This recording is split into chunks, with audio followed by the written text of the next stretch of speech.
Welcome to Stories Junction. Let's begin today's story. My name is Julian, and I never imagined my marriage would end in ashes, but sometimes things crumble in ways you don't see coming.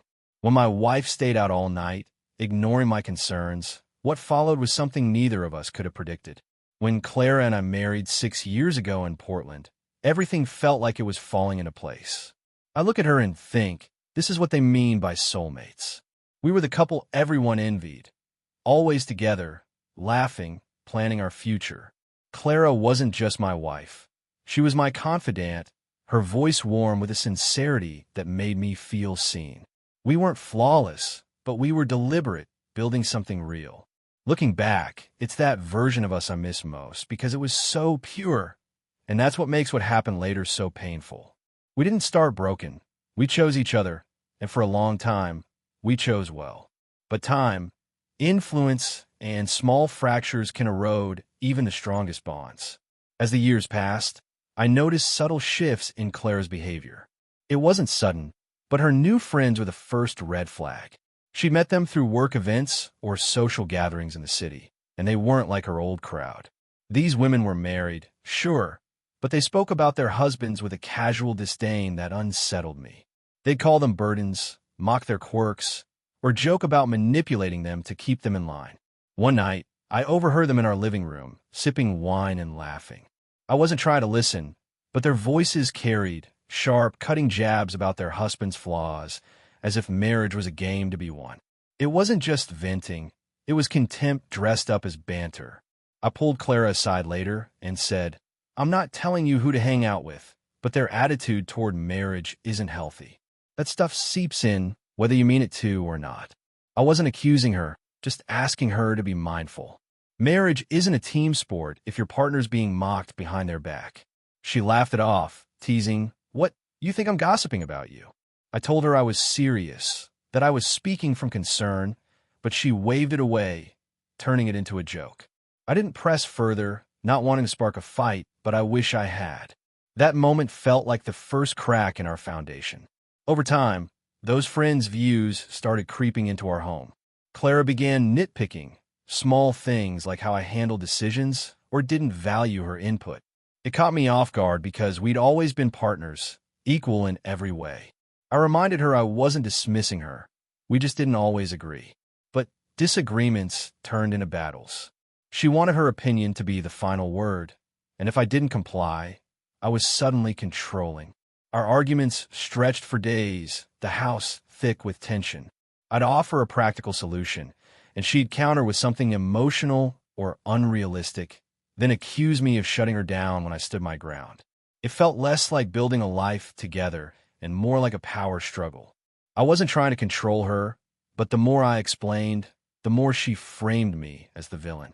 We'd gone from being each other's sanctuary to tiptoeing around landmines. One evening, I was home alone with Clara, heading to the kitchen when I overheard her on the phone in the den. It was one of those friends I never warmed to. I didn't mean to eavesdrop, but the word divorce stopped me cold. I stood just out of sight, listening as her friend gushed about leaving her husband. There was no regret, no weight, just excitement about taking half of everything and starting fresh. "I deserve it after putting up with him," she said, her voice almost gleeful. Clara didn't push back. She laughed, even cheered her on. My stomach churned. Was this what Clara was entertaining? I didn't confront her, but that moment shifted everything. Every fight, every cold glance. Now, I wondered if she was building a case, waiting for a moment to walk away. I started moving differently after that. I stopped discussing big financial decisions, quietly protecting what I'd built. It wasn't just fear, it was survival. When you start to see your partner as a potential adversary, you act accordingly. But the question lingered, was Clara still the woman I married, or was she already someone else?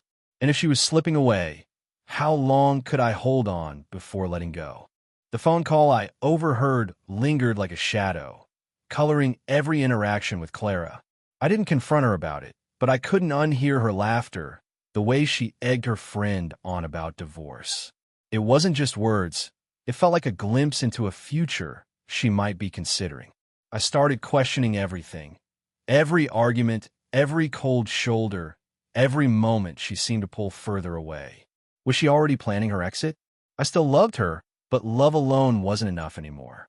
I needed to protect myself, so I began taking steps I never thought I'd take in a marriage. I started by consulting a lawyer in secret. It felt wrong, sitting in a sterile office in downtown Portland, discussing what would happen if Clara filed for divorce. What could I lose? What did I need to know? The lawyer was matter-of-fact, laying out worst-case scenarios. We'd been planning to buy a house together, a dream we'd talked about for years, but after that meeting, I put on hold. The lawyer warned that if we split, a house bought now would be marital property, divided down the middle. I couldn't risk it. I also started separating my finances. I stopped depositing into our joint account, moved investments to safer places, and avoided buying anything that could be considered ours. Each step felt like a betrayal of the vows I'd made, but the alternative, being blindsided, felt worse. I still held out hope Clara would come back to herself, that we'd rediscover the team we used to be, but I couldn't ignore the signs. Love without caution felt like a gamble I couldn't afford. Clara didn't seem to notice the changes, or if she did, she didn't say anything. Her nights out with her friends became more frequent, and the tension in our home grew thicker. She'd come home late, her perfume heavy with the scent of wine and laughter, and I'd lie awake, wondering where she'd been, who she was becoming. I tried talking to her, not about the phone call, but about us, how we were drifting, how we needed to reconnect. "You're overthinking it," she'd say, brushing me off with a smile that didn't reach her eyes. The more I reached out, the more she seemed to retreat, as if my concern was an inconvenience. One Friday evening, I came home from work to find Clara in our bedroom, standing in front of the mirror. She was wearing a dress I'd never seen before, sleek, form-fitting, designed to draw attention. For a moment, I was struck by how beautiful she looked, but that feeling quickly gave way to unease.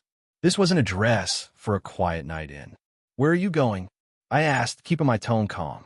She didn't look at me, just smoothed her hair and applied lip gloss. "It's not your business," she said, her voice clipped. I stood there, a knot forming in my chest. I pressed gently. "I'm just asking, Clara. That's a bold dress." She sighed, rolling her eyes. "It's a girl's night, a birthday thing. Might go late." Her tone was dismissive, her body language screaming that my feelings were irrelevant. I told her I wasn't comfortable with her going out like that. Not because I wanted to control her, but because I felt our marriage slipping through my fingers. She didn't care. She hissed, turned back to the mirror, checked her reflection one last time, and grabbed her purse. "Don't wait up," she said, walking out the door. The click of it closing echoed in the quiet house. I stood there, frozen, as the weight of her indifference settled over me. This wasn't just a night out, it was a statement. She was choosing something else, someone else, over us. I sat in the living room for hours, replaying every moment that had led to this. The arguments, the distance, the laughter over her friend's divorce. It all pointed to a truth I didn't want to face. Clara wasn't just pulling away. She was already halfway gone. I thought about the woman I'd married, the one who'd made me believe in forever, and I wondered where she'd gone. Was she still in there, buried under the influence of her friends and her own resentment? Or had she changed for good? As the clock ticked past midnight, I realized I couldn't keep waiting for her to choose me. Something had to give, but what would it cost us both? That night, after Clara walked out in that dress, the house felt like a hollow shell. I sat in the dim living room, the silence pressing against me, my mind racing through every moment that had brought us here. The arguments, the growing distance, the way her friend's cynicism had seeped into our lives. It all felt like a slow poison. I kept hoping she'd walk back through the door, maybe apologize, or at least acknowledge the rift between us. But the hours stretched on, and the only sound was the faint hum of the city outside our Portland apartment. Something inside me broke that night, not with a crash, but with a quiet snap, like a thread stretched too far for too long. I was done waiting for the Clara I'd married to reappear. I stood up, walked to our bedroom, and stared at the life we'd built, or what was left of it. Her perfume lingered in the air, a reminder of the stranger she'd become. I opened the closet, pulled out a suitcase, and packed just enough, Clothes, essentials, nothing sentimental. I wasn't ready to erase her completely, but I couldn't stay in a house where I felt like an intruder. At the dining table, I grabbed a pen and sheet of paper. My hand shook as I wrote, "I've tried to hold us together, Clara, but you've made your choice. I can't keep fighting for someone who's already checked out. I'm leaving. I wish you the best." I folded the note, left it on the table where she'd see it, and walked out. The door closed behind me with a finality that echoed in my chest. I checked into a hotel a few miles away, a nondescript place that felt both safe and lonely. Sitting on the stiff bed, I stared at my phone, half expecting a call, a text, anything, a sign she cared. Nothing came. Not that night, not the next morning. By the second day, when I returned to grab a few more things and saw the note untouched, I knew. If she could walk into a half-empty apartment, see my words, and still say nothing, that was all the answer I needed. The silence was louder than any argument we'd ever had. I didn't want to drag this out. I called my lawyer the next day, laying out everything. The phone call I'd overheard, the nights out, the way our marriage had become a battlefield. I wanted to be the one to act first, not out of spite, but because I couldn't live in limbo anymore. "File the papers," I told him. Within a week, Clara had divorce documents in her hands. I braced myself for a response. Anger, tears, even an attempt to talk it out. Instead, she hired her own lawyer and pushed it to court. No call, no text, no "can we fix this?" Just a cold, calculated move to fight for her share. It was as if the woman I'd loved had vanished entirely, replaced by someone who saw me as an opponent, not a partner. The court process was a slow grind, stretching over 8 months. It wasn't about who was right or wrong, just numbers, assets, and signatures. I was grateful I'd taken steps to protect my finances early on.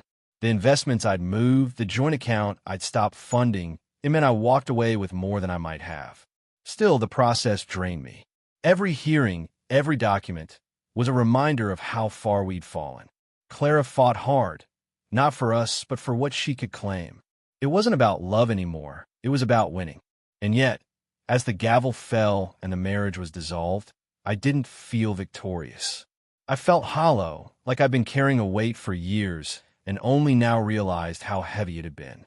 As I left the courthouse, the Portland rain misting around me, I wondered what Clara was feeling. Did she regret anything? Or was she already planning her next chapter, free of me? The uncertainty gnawed at me, but I knew one thing. I couldn't keep looking back. The life we'd planned was gone, and now I had to figure out who I was without it. But what would that look like? And would Clara's choices come back to haunt her? Walking out of that courthouse in Portland, the weight of the divorce papers in my hand felt heavier than I expected. The rain was relentless, soaking through my jacket, but I barely noticed. 8 months of legal battles, and it was over. Clara and I were no longer a we. The life we'd built, late-night talks, shared dreams, the promise of forever, was reduced to a stack of documents and a judge's signature.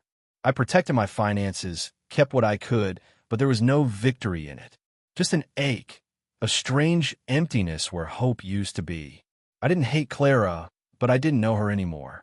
The woman I'd married was gone, replaced by someone who'd chosen a path I couldn't follow. For the first time in years, I was on my own. No partner to consider, no arguments to navigate, no eggshells to walk on. I moved into a small apartment across town, a place that felt like a blank slate. At first, the freedom was disorienting. Marriage makes you think in pairs. Every plan, every purchase weighed against someone else's wants. Now it was just me. I started small, buying things I'd put off for years. A new camera, a leather jacket I'd always wanted, tickets to a concert I'd have argued with Clara about. I even booked a trip to Iceland, something I'd shelved because she hated cold weather. There was no one to justify it to, no one to compromise with. It was liberating, but it came with a quiet loneliness I hadn't expected. I didn't rush to fill the void. I wasn't looking for revenge or a rebound. I just focused on rebuilding myself. I took up running along the Willamette River, letting the rhythm of my steps clear my head. I reconnected with old friends, ones Clara had never liked, and found comfort in their uncomplicated company. Slowly, I started to feel like Julian again, Not the husband fighting a losing battle, but the man who'd once had dreams of his own. Still, Clara lingered in the back of my mind. I wondered how she was coping, what her life looked like now. Was she celebrating her freedom, or was reality starting to bite? About 10 months after the divorce, Clara reached out. It was a text, casual at first, like we were old acquaintances catching up. "Hey, how's it going?" she wrote. I stared at the screen, unsure how to respond. Part of me wanted to ignore it, but curiosity got the better of me. I kept my replies short, guarded. She didn't mention the divorce or the past, just made small talk about her job, the city, mutual friends. I could tell she was testing the waters, trying to gauge where I stood. I didn't give her much to work with. I'd made peace with what happened, and I wasn't interested in reopening old wounds. But she kept texting, her messages growing heavier over time. She hinted at struggles without saying it outright. Vague comments about figuring things out, or how life hadn't turned out the way she'd planned. I didn't bite. I wasn't her therapist or her savior. Still, I couldn't help but wonder, was she reaching out because she missed me, or because the life she'd chased wasn't what she thought it would be? The more she texted, the more I sensed a crack in her confidence. Something was off, but she wasn't ready to admit it. I kept my distance, unsure if I was protecting myself or punishing her. Either way, I wasn't ready to let her back in. Not after everything. As her messages piled up, I started to piece together what might be happening. Was she drowning in the freedom she'd wanted so badly? Had her friends' promises of a glamorous, unburdened life fallen flat? The uncertainty kept me up at night.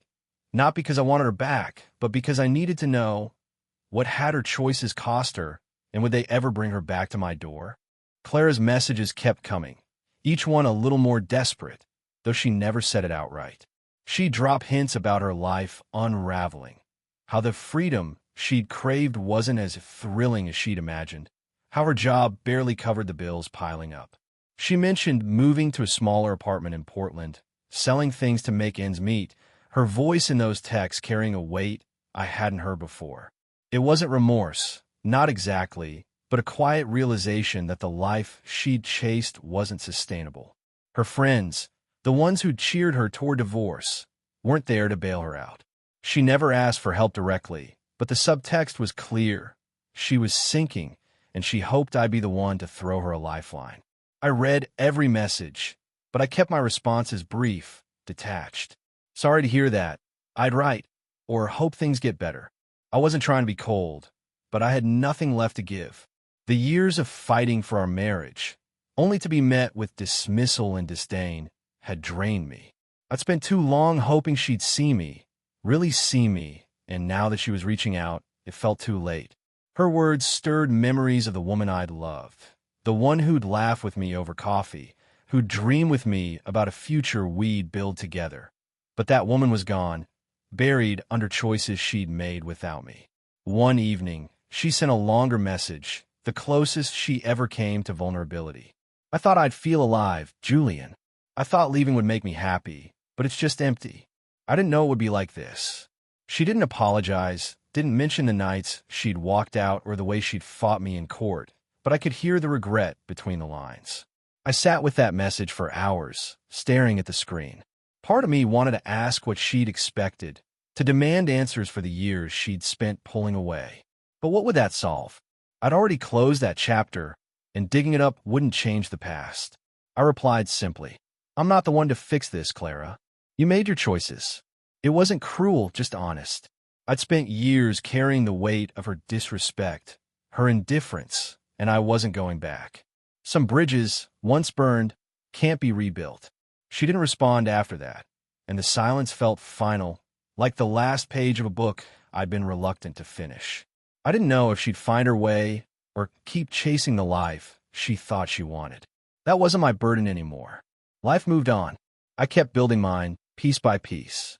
The apartment felt less like a temporary refuge and more like a home. I took another trip, this time to Japan, wandering through Tokyo's neon streets and quiet temples, finding peace in the solitude. I started painting again, a hobby I'd abandoned during the chaos of our marriage. Friends invited me to dinners, and I laughed without looking over my shoulder wondering if Clara would approve. For the first time in years, I was living for myself, not for a version of us that no longer existed. Looking back, I don't regret loving Clara or fighting for what we had.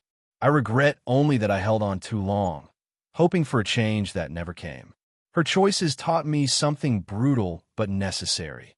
Love isn't enough without mutual respect, and sometimes walking away is the only way to save yourself.